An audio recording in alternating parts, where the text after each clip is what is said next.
Je vous souhaite la bienvenue sur cette série balado qui s'appelle « La personne au cœur de l'oubli ». Je m'appelle Mélissa Dion-Deslandes et j'ai le plaisir, en compagnie de la bienveillante équipe de la Société Alzheimer de Brome-Missisquoi et Haute-Yamaska, de vous en faire connaître davantage sur les maladies neurocognitives, l'Alzheimer et sur les transformations qu'amènent ces maladies dans votre quotidien. Dans l'épisode d'aujourd'hui, on vous démontre qu'utiliser l'approche centrée sur la personne est une clé pour accompagner une personne atteinte d'Alzheimer ou de troubles neurocognitifs. Voici Josée Perra qui nous parle de l'approche centrée sur la personne. Si, à l'inverse, tu te connectes avec la personne puis que tu l'accompagnes dans son besoin puis que tu suis son rythme, tout le reste va être plus facile de toute façon. La Société Alzheimer de Brome-Missisquoi et Haute-Yamaska vous présente le balado « La personne au cœur de l'oubli ». Écoute, Mélissa, l'approche centrée sur la personne, c'est une mine d'or pour se connecter à l'être humain qu'on a devant nous. Je te dirais que moi, je suis une fervente groupie de cette approche-là parce qu'effectivement, on va toucher le cœur de la personne quand on a cette approche-là. Dans le fond, c'est de s'intéresser à la personne pour qu'est-ce qu'elle est. C'est de l'apprécier telle qu'elle est. C'est pas plus compliqué que ça. C'est vraiment de voir la personne avant sa maladie, ses incapacités, ses déficits.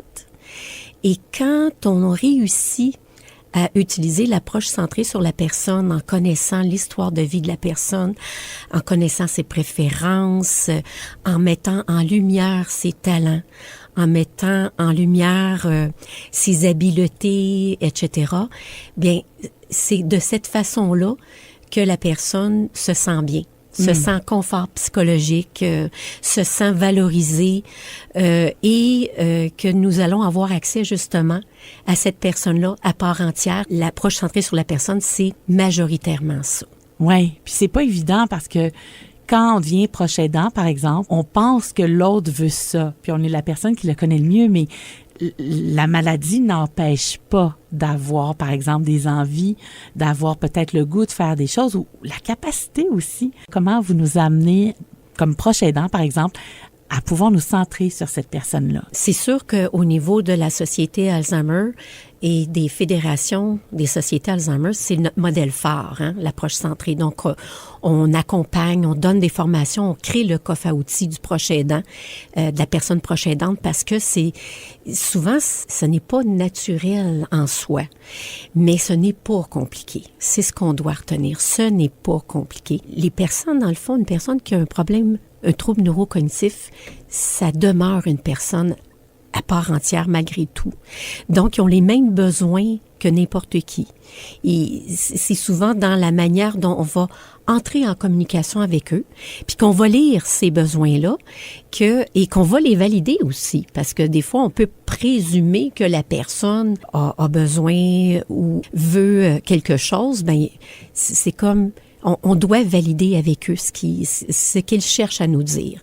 Alors, il faut se mettre à l'écoute, parfois même du non-verbal, parce que les mots comptent pour peu. C'est beaucoup tout le langage que la personne va nous fournir pour décoder son besoin. Fait que c'est sûr qu'il y a un apprentissage à faire, effectivement. Ben oui. Mais une fois qu'on les accompagne, qu'on va donner un peu ces petits filons-là à la personne proche aidante, mais ça va faciliter aussi beaucoup son quotidien. On facilite énormément nos relations avec ces gens-là, puis ils nous le rendent infiniment. Oui, parce que le lien de confiance, le lien d'attachement, la mémoire du cœur, là, prend tout son sens. Oui. Ben moi, j'ai toujours dit dans ma pratique, on fait du bien à faire du bien aux autres. Puis par l'approche centrée sur la personne, on nourrit ça. On le ressent comme intervenant. On le ressent énormément parce que on voit que la personne a du pétillant dans les yeux. On voit que la personne, il y a un lien qui se crée. Ça a un prix inestimable parce que justement, on est allé chercher la personne dans ce qu'elle essaie de nous dire puis dans ce qu'elle est vraiment.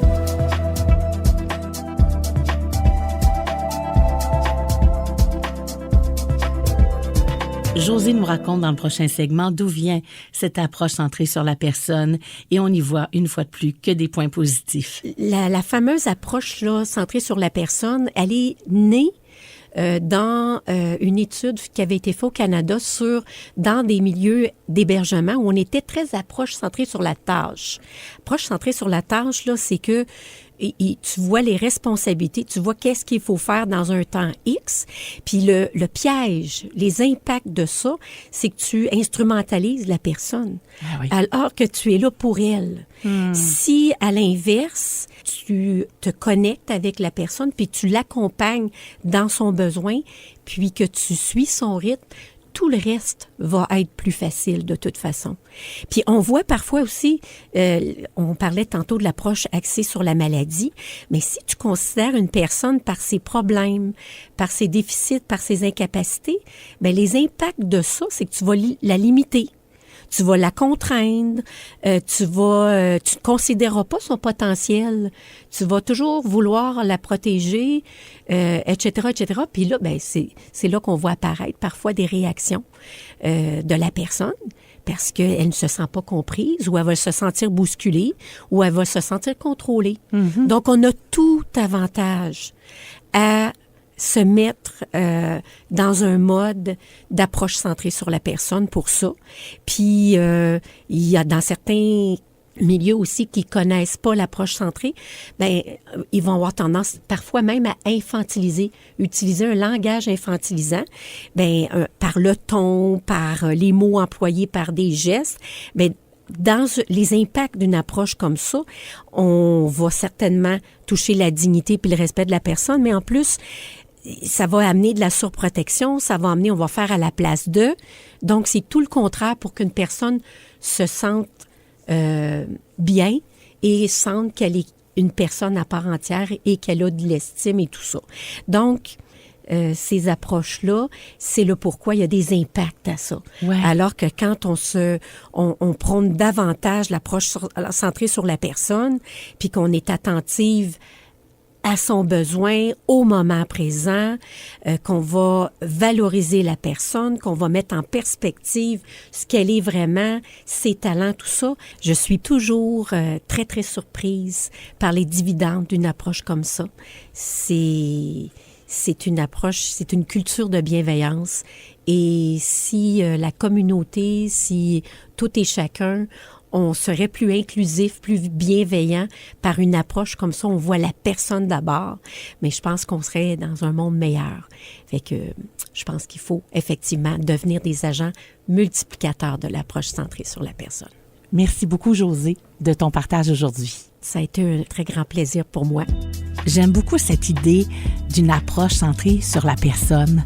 Et Josée l'a tellement bien expliqué que ça va au-delà de l'approche aidance. J'ai l'impression que ça s'applique aussi dans nos vies personnelles, avec nos familles, avec nos collègues de travail, même avec nos enfants. Ça peut juste aller mieux. Dans le prochain épisode, adaptation, la clé pour mieux communiquer. Trop de stimulation, il y a trop de bruit ambiant, la personne, elle n'est pas concentrée, elle n'est pas disponible. Ça donne rien d'essayer d'intervenir, de parler avec quelqu'un qui n'est pas disponible. Ça aussi, ça fait partie d'adapter sa communication. Là. La personne au cœur de l'oubli, une présentation de la Société Alzheimer de Brome-Missisquoi et Haute-Yamaska, qui aide et soutient les personnes qui vivent avec un trouble neurocognitif et leurs proches. Malgré la maladie, il y a une personne. Ne l'oublions pas. Pour plus d'infos, contactez-nous au 450-777-3363 et au alzheimergrandbay.ca. La personne au cœur de l'oubli, une production M105.